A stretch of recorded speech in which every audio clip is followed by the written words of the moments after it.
Hello, everybody, and welcome back to No More Mondays, the show where we believe you can have a thriving career, business, and an amazing life on your terms. And as always, I am your host, Angie Callen.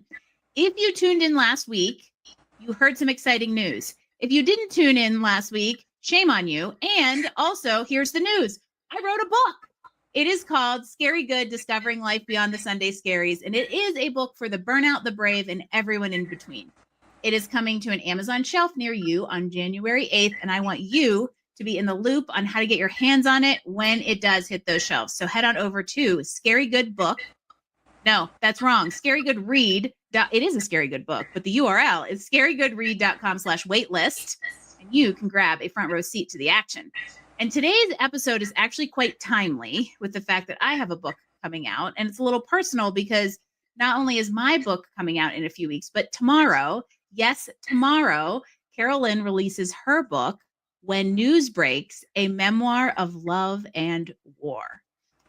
I can't wait for you to meet Carol because, yes, we are both writers and we both have news stories hitting the shelves. But when she and I first sat down, we realized how much we have in common, how many common themes are in our books, and just how much we both know what it means to rebuild, realign, and live life on purpose.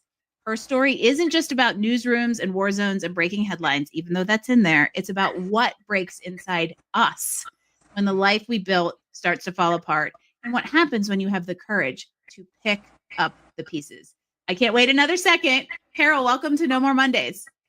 I love that, Angie. I love your book. I'm so privileged to be an early reader, and it is scary good. I mean, I wanted to take notes the whole time, but I wanted to stay in reader mode just to kind of drink it all in. But there are so many great stories, your whole arc. We could just talk about you this whole time, seriously. Well, we're not going to. We're going to talk about you. And even though I know you are a journalist and you're used to being the one on the other end of the interviews, I really want to dig into, where this book manifested from. So let's lay a little groundwork for everybody. You spent decades in front of a camera before the world of digital, everyone, the good traditional journalism, and working on some really meaty stuff. So CNN, ABC, Good Morning America. There's some accolades here, folks. We are in good company. And I'm wondering, when you were working in what we know is a really challenging, demanding field, when did you start to maybe get these inklings that the career you built didn't maybe align with the person you were becoming, or that reflection wasn't in alignment? When did that start to just take seed for you? Early on, but I didn't recognize the signs. And I do relate to what you wrote in your book because I think we're very similar in that way. I think we knew before we knew, and it wasn't until things actually broke that we can reflect back and say, hey, wait a minute, this isn't right for me. So here are some moments, after the San Francisco earthquake, and I was working 24/7, and I loved it. I did. I loved the work. I loved the people I was working with, but I didn't realize that my body and my brain were suffering because of the workload, the stress, a lot of the things that I was seeing as people, bodies were getting pulled out of rubble. And as much as we build this layer, this filter that we try to say, I can do this and I'm tougher than that, and this is my job, and it's them, not me. And you can tell yourself that so many times, but you don't realize that what's happening inside of you as a human being is it's taking root, this kind of doubt, whether this is a healthy way to live, whether you're processing these emotions, whether you're really recognizing your thoughts. And there was a time, fast forward a number of years, that I found myself on an airplane and I was so exhausted. I just passed out on the flight. And then I woke up and O.J. Simpson was sitting next to me. Okay, O.J. Simpson sitting next to me. He had just been acquitted in his first trial, the murder trial. And for most people, that would be a dream opportunity for a journalist. And instead, Angie, the last thing I wanted to do was talk to this man. And I woke up and I had like drool on the side of my face, and I fortunately fell towards the window and not towards the shoulder. And I was looking at the serrated edge of the knife on my tray because the flight attendant had set the tray down. And I thought to myself, I just want to get out of here. Okay, that's a big red flag. I'm at a network. I should be passing out my business card. But I didn't I was so exhausted from flying 24/7. I would drop in on JonBenet Ramsey and then get shot out of a cannon, is what it felt like, the next day to a wildfire or a tornado. And I lived on airplanes the entire time, when the being that I am needs to have space to breathe and process. And I didn't give myself that. So, no, I did not ask OJ Simpson for an interview. What kind of journalist does that make me? And yet my career did move on. And I got to tell you, writing about this for the first time in the book is the first time that I'd ever said that out loud, that I'd ever admitted that I willingly let go of a potential story. Because I don't know, I think by then I was starting to break. And it's so interesting that you said it, that there's I have so many visuals, like that I have the visual of you sitting next to OJ Simpson. I also have the visual, in all honesty, of exactly where I was when he was acquitted. I know exactly where I was, because I feel like that's one of those really impressionable moments in time, which, by the way, you were part of many of these as a journalist, and bringing us, really big, and what can feel like was heavy news, right? So on Yeah. top of the fact that, like, you're in a physically demanding, time intensive job, you're also dealing with subject matter and delivering that to, like, the people before you could go look this stuff up on the internet, y'all. That has, like, an extra level of weight, that when we think about this idea of, like, I think I would really realized it early on, but didn't see the signs, or maybe wasn't willing to admit the signs to myself, let alone then actually do something about it. That's a big poo waiting to happen. Yes, it is. And to recognize, it's not to say that I, as a journalist, or I, as a woman, could not do my job. I want my awards, the accolades of the industry, to speak for themselves when people come to the book. But I wrote the book from a very honest, vulnerable point of view, because I want people to understand that you can win all those awards, you can have all those accolades, you can stand in a war zone. That human being in front of you may not be everything that you see, because over time we build up our protective layers. We begin to lean on those accolades. We begin to convince ourselves who we are and what we have to be, because that train just gets faster. You keep adding cars, pretty soon you're just stuck. And because what else are you going to be? And that's one of the things I really admire about your story, Angie. And I think it's why your podcast and your writing resonates and will resonate with so many people, because the question that you're asking is, how do you know when? How do you know when it's time to make that change? And how do you find the courage? And you and I talked a lot about grief. So I covered grief for a living. Someone else's tragedy was the currency that fed my story, that produced my live shot, that won me that award. And journalists are criticized for that, but it's part of the job.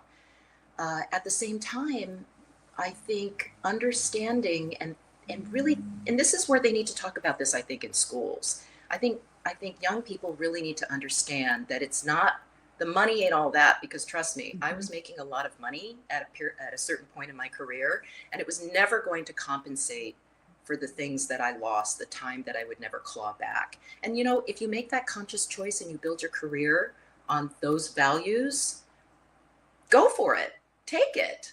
But I guarantee you, life catches up to us. And when we face that moment of grief, whether it's the loss of a job, or the loss of a home, or the loss of a husband or a partner, it's going to happen.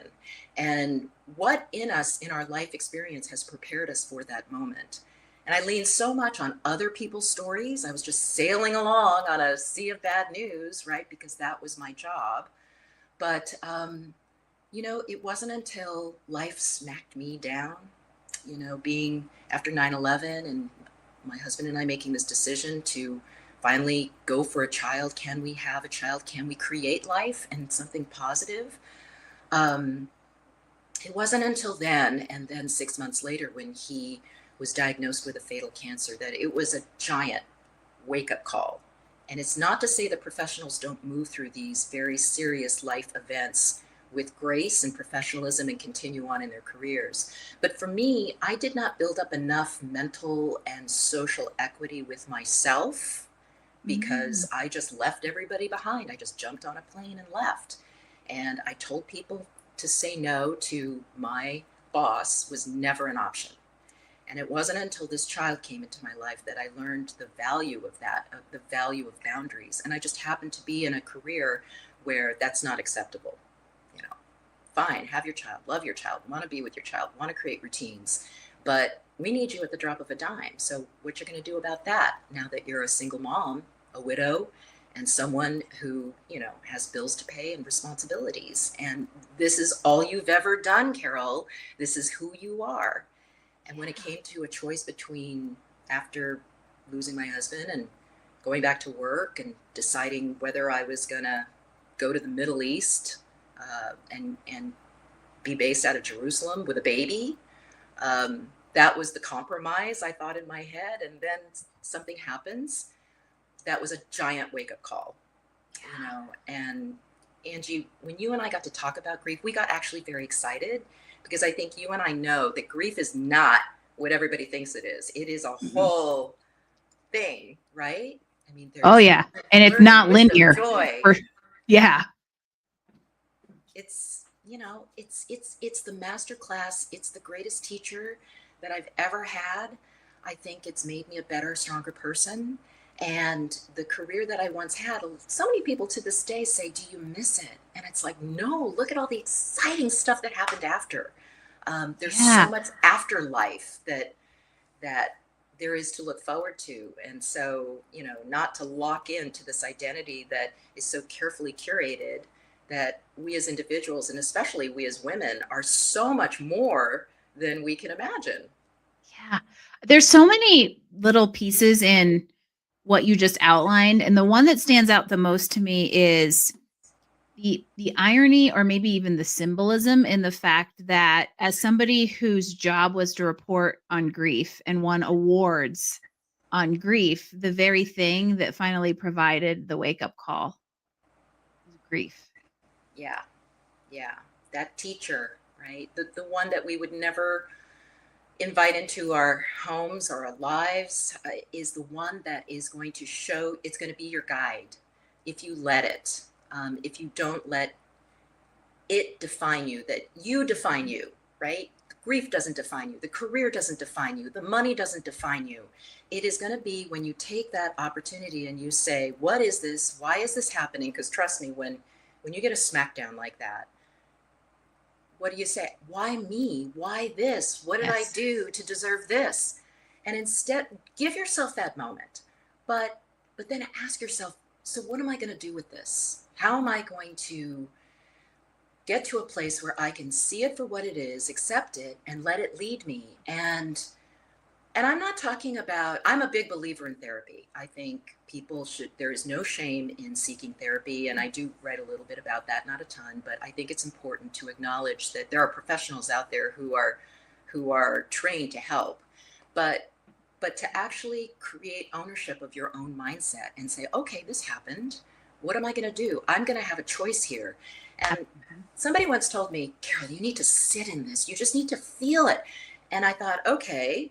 And then I got a little tired of that, Angie, to be honest. I mean, I was just so sad, which is, sadness is different than grief. I think grief is an ecosystem, and you get to cultivate and curate what you want to get out of the experience, but you have to make the choice. You have to say, I choose happiness. I choose. So for a while there, frankly, I just gave myself some mental space to say, I'm not going to sit in my sadness. I'm not going to feel sorry for myself. I'm going to stop asking why. And I'm going to say, now I'm going to focus on what, and I'm going to focus on how. And I was blessed to have this baby because she got me up. I mean, she kicked my ass, and babies don't read the room. You know, they only know what they know.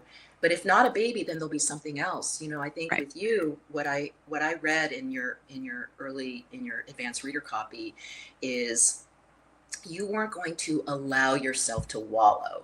I mean, you gave yourself space. And by the way, one of my great takeaways from your book is for the love of tacos, which is something, it's a phrase that Angie uses in her book. Oh, for the love of tacos. When you've got a cat named Taco, it kind of works. But it's something I for all of you that haven't picked up on it, Carol and I got to connect a few weeks ago, and like I think that conversation could have been 3 hours. This could have been just 3 hours of like such substantive, meaningful conversation about what it is to be purposeful in life. Mm. And what I think is so fascinating about, you said something I think is a really good takeaway, that grief is an ecosystem.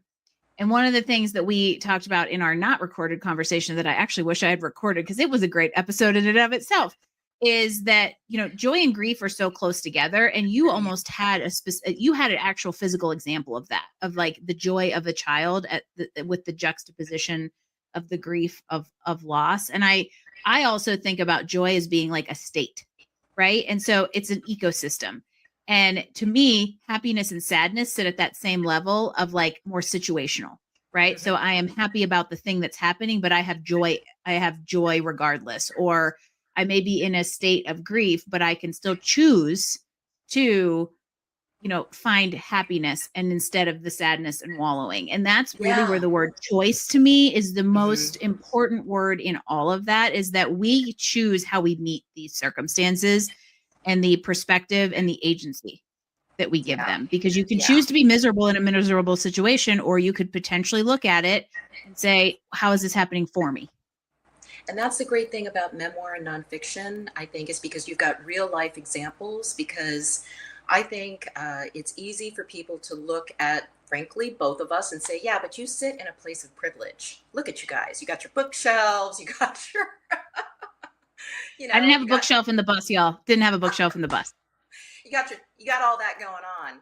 And, you know, when I get to read your book, I see where you came from, all that you had, that you built with, you know, like the mental brick and mortar, the emotional brick and mortar that you put into your life, and all that you lost, and then all that you clawed back. You know, it's easy to say that somebody is superhuman, but none of us is.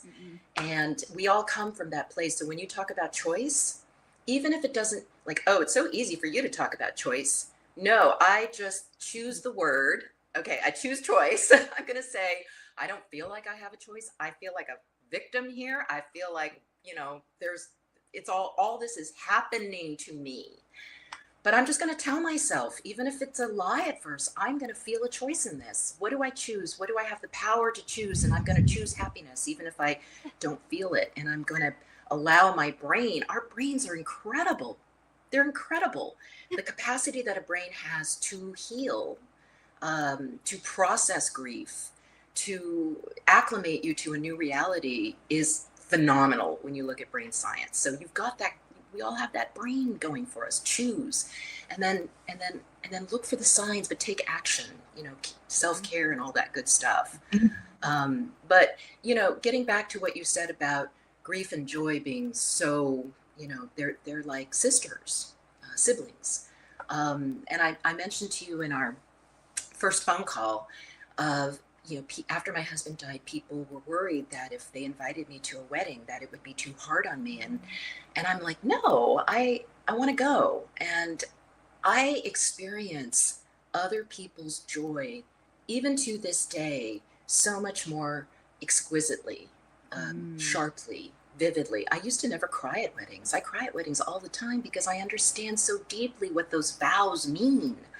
And that's what I mean. That's the master class of grief. And I didn't know that was in me. It's not like, oh, I learned this and I'm going to practice it.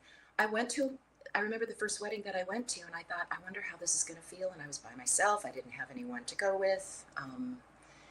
And the moment those two looked at each other up there, I just started bawling because I felt like I finally understood. That's what it felt like. Oh my gosh, I finally understand what this means.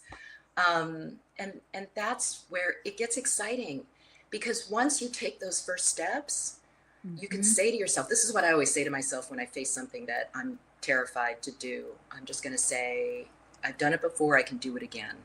And it's building a portfolio of life experiences where you can say, I can't imagine walking into that room. I can't imagine asking for that raise. I can't imagine defending myself in this awful, ungodly, unprofessional situation. But you know what? I've done it before, I can do it again. And Mm-hmm. that only comes with taking the risk of putting yourself out there, not hiding behind the emotion, but get at a certain point, making that choice to get in front of it and saying, that life experience, it's got your back. It's going to be there for you. And you're going to draw on that. And if I think that's why we get along. Because the hard things, right? For me, it's hard things are going to happen. We can either choose to make them harder or choose to meet them with less resistance and let us learn from them, choose the perspective, and build the thicker skin that makes the next hard thing less hard. Yes. And I'm curious, when you were writing, how you chose those specific moments. Like, they seem obvious when you're, it's so well edited and so well written, but I'm just kind of curious what was going through your thought when you were. I want your response to the same question too, because I think for me, it was clearly, I don't know that anything specific was going through my mind, because I was recalling what I remembered. And so clearly those memories left some sort of impression on me, or were something that shifted a perspective enough for them to be ingrained in my memory, and quickly recalled when it was like, okay, what type of story do I have for this stage of life, or for this type of, where have I been resilient, or like what might be resilient, right? So it was really more about what I was able to like draw out. And there was some stuff that like you had to be like, okay, we won't go into that, like got to edit it out, right? And it's because these ones are better representatives of whatever I was trying to show. And so yeah, I think for me it was more about, it was like the natural recall of things seemed to fall into place, because those were the things that impressed upon me, the thing I was trying to teach or show insight around. Yeah. And I think you were badass and vulnerable at the same time. Like when you're living in this bus. Am I giving something too? I mean, there's a whole thing there. Oh yeah, yeah. And I've talked about the bus a few times around here, so it might not be complete news to anybody, but yes, there you go. Lived in a bus. Go read chapter 6. So awesome. How did you work through that? Because there are actually the literal stories, right? That were the core of what you did, not who you were. I'm very careful to say it that way, right? They were the very core of what you did for so long, but then there is actually your story and everything that kind of unraveled through that. I'm curious, how did you go through that same exercise of figuring out like what was the best representation of the moment? Great question, because and by the way, you're going to find that a lot of people are going to come to you and they want to write, and they're not quite sure how to approach this. And ultimately there's a point where the book begins to write itself. I know that sounds really weird, because you can't have all things in your book. And so there are some pretty key decisions. And ultimately what the book through many, many revisions, it landed as a complicated love story with a career and an older newsman who guided me through it and was so essential to my early identity. And when an editor said, yeah, there were a lot of interesting things that happened in your life, Carol, you could tell all these great little war stories.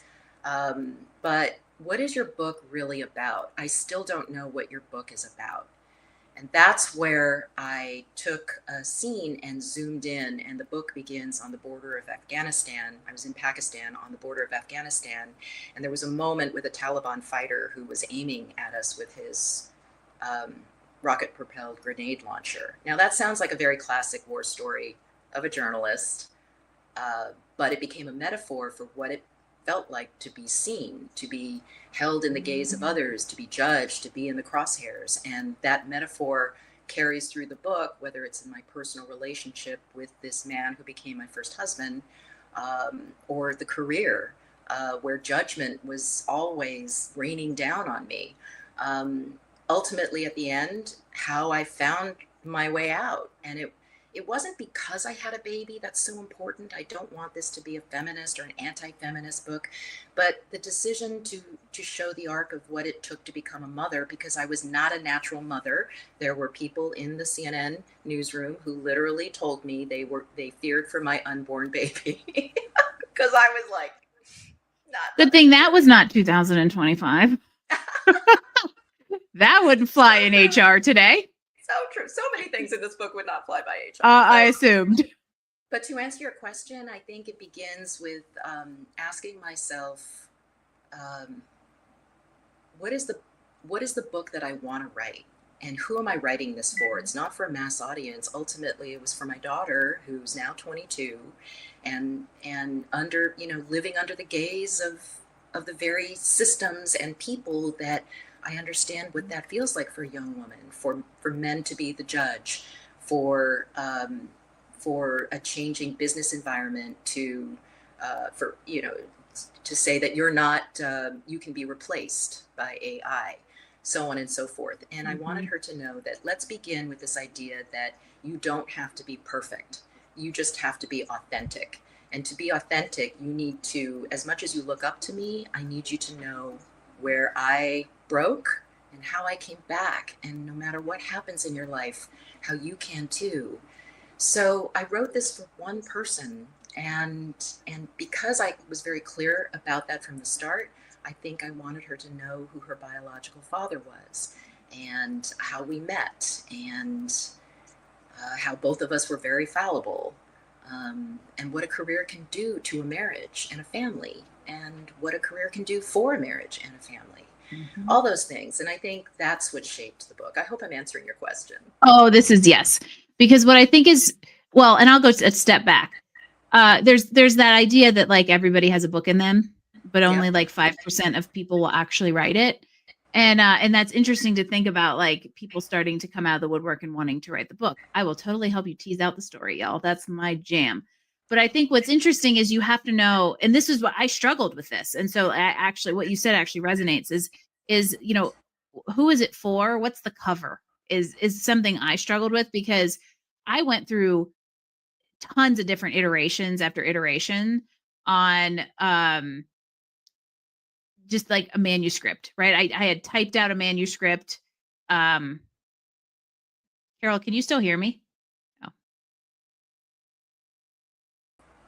Okay, there. You're back. Okay. I don't know what happened. I know. I needed, you just all of a sudden went black, and I think I know where to start. Or is it 27? Get it out. Okay. Good. We'll give Jim some work. I'm going to pick up responding to you, and Jim will edit it. Okay. What you just said actually resonates with me, because, we always hear about how like everybody has a book in them, but like 5% of the population will actually write it. And I actually look forward to people saying like, I want to write a book. I will totally help you tease out the common theme, because that's the kind of stuff I love to do as a storyteller who likes to find other people's strengths. But what's interesting is I resonate with the whole idea of like, who is this book for? Because I probably have been working on this book in some form for at least 3.5 years. And it was just like, okay, maybe I could take this angle. I could take this angle, but I could never find the backbone of it. I didn't know how to wrap it up in a cover until I finally realized that I wanted to tie it to this idea of no more Sunday scaries. And if you live a more purposeful, values aligned life, that's how it will be. And what I have to say is, you wrote that with one person in mind, but we know that will have a ripple effect to many other women, not just her age, but people out there who are kind of struggling with similar things. And that's, I think, what's beautiful about it is, we all have something to give to the world, and the impact varies as far as scale. But I like to think that even if one person's life has changed because of the purpose I put out in the world, then I guess I did my job. Yes. And so really there you go. Even if that book is for one person, job well done. Yes. And, I think we talk about book titles, right? So I really relate to the name of your podcast, because every day is Monday when it comes to breaking news. There's no Saturday or Sunday. But this idea of Scary Sunday, I do remember the latter part of my career, Sunday nights, where it was just this dread of, what is tomorrow going to bring, which is another red flag. Yep. When that becomes a regular thing. So that's why I really relate to your titling. And when people read my book, When News Breaks, they think initially, oh, this is about a life of breaking news. It's a, traditional journalist story. there are far more famous journalists who are writing memoirs and autobiographies than I. The book that I can write, and the only I can write this book, because it's really about this backdrop of this career, but it's a very personal story of what happens when news breaks in all of our lives, and to understand that it doesn't matter how enriched your career is, it's your inner truest self that is going to have to rise to the occasion, and it can happen under the most impossible circumstances. It really can, and we see it time and again, which is the value of nonfiction and memoir. So, I just love this idea of finding beauty in the break. It's how I'm signing my pre-order copies, because I really think that ultimately I want that to be the takeaway. Love it. Well, and you even said that that through that break, you refound a sense of purpose. And I have found that to be very true. Like in the entrepreneurial world, most of us talk about the fact that we had a rock bottom, and it was only that rock bottom that could have ever revealed a true purpose. And I think some of us try to set out to help others skip that step. But ultimately, a lot of times we kind of need that perspective. And so in maybe an effort to help somebody out there skip the step, I would love for you to just speak into anybody out there who feels like they're maybe in that reckoning.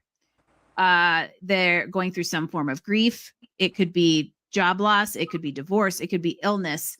It could be the misalignment, right? That the signs are showing and they're not really willing to like either admit it or do something about it. So what would you tell somebody who is maybe in that middle right now?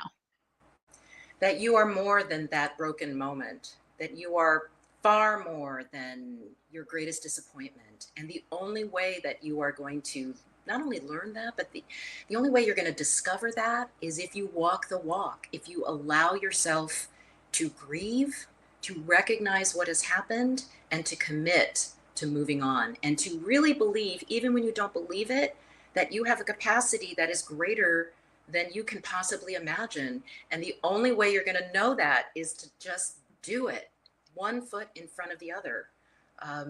It is so literal. And I get excited when I say this, because again, I wouldn't wish that tragedy, that loss on anyone, on my worst enemy, if I had one. But it's exciting what comes out of it. And I swear, you are going to surprise yourself. You're going to allow yourself the opportunity to feel a sense of pride and purpose that is going to carry not only you through the rest of your career and your life, but it's going to be the gift that you're going to give to someone else. And when you do, it's going to be so awesome. You can make your mess your message if you let it. For the love of tacos, just go for it. For the love of tacos, make your mess your message. Carol, this has been so fantastic. I want to have like 10 more episodes with you. And I appreciate you being willing to share your story, but the heart within it, and the level of vulnerability that I know is going to help people out there. And I just thank you for being here and talking with us today. I will be there for you in your launch, January 2026. You gotta love finding the launch friends, right? Speaking of, where does everybody get this gorgeous cover and find out more about this book that is like basically launching right now? Available everywhere books are sold. I love to support independent bookstores, but it is on Amazon, yeah. Barnes & Noble, and if you go to an independent bookstore, just ask for it. Love it. Support Carol. We love authors who are willing to share the gritty stories that got them to where they are today, and the purpose that helps them found. So love this so much. And we will put links to this in the show notes and here on LinkedIn for those of you that are watching. So you can be sure to grab your copy, support Carol's launch, because we're in the thick of it right now. We want her to go be at the top of rankings and get all the stars and get all of the bestseller types of things. It is so fun to join the author community and cheer each other on. I love it. You bet. I'll be there for you too. Love it. Carol, thank you again for being here today. And everybody out there, I want you to know you never know what blessings will come from the things that seem like setbacks or bad circumstances. Life can happen for you instead of to you if you choose to look at it that way. And I appreciate Carol for being here and to reminding us of that fact. That is another episode. So many exciting things coming over the next several episodes. So you just better tune in, y'all, because you never know what we're going to throw at you. Don't forget to share it if you loved it. Get Carol's book. Drop us a review.